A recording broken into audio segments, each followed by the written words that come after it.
Nevertheless, the bird was determined to save him if she could, and by one last mighty effort she propelled the nest against the rock.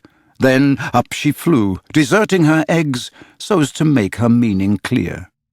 Then at last he understood, and clutched the nest and waved his thanks to the bird as she fluttered overhead.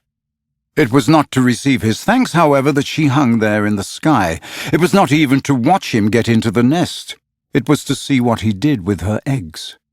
There were 2 large white eggs, and Peter lifted them up and reflected.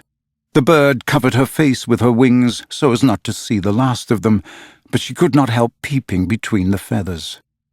I forget whether I have told you that there was a stave on the rock, driven into it by some buccaneers of long ago to mark the site of buried treasure.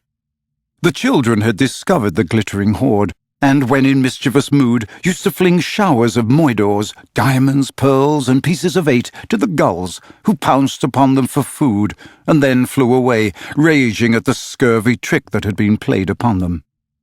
The stave was still there, and on it Starky had hung his hat, a deep tarpaulin, watertight, with a broad brim. Peter put the eggs into this hat and set it on the lagoon. It floated beautifully. The Never bird saw at once what he was up to, and screamed her admiration of him. And, alas, Peter crowed his agreement with her. Then he got into the nest, reared the stave in it as a mast, and hung up his shirt for a sail. At the same moment the bird fluttered down upon the hat, and once more sat snugly on her eggs. She drifted in one direction, and he was borne off in another, both cheering. Of course, when Peter landed, he beached his bark in a place where the bird would easily find it, but the hat was such a great success that she abandoned the nest.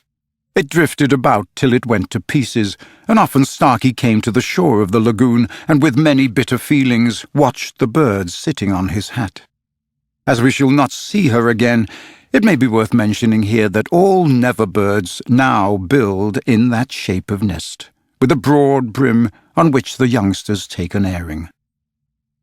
Great were the rejoicings when Peter reached the home under the ground almost as soon as Wendy, who had been carried hither and thither by the kite. Every boy had adventures to tell, but perhaps the biggest adventure of all was that they were several hours late for bed. This so inflated them that they did various dodgy things to get staying up still longer, such as demanding bandages. But Wendy, though glorying in having them all home again safe and sound, was scandalized by the lateness of the hour, and cried, "To bed! To bed!" in a voice that had to be obeyed. Next day, however, she was awfully tender, and gave out bandages to every one, and they played till bedtime at limping about and carrying their arms in slings.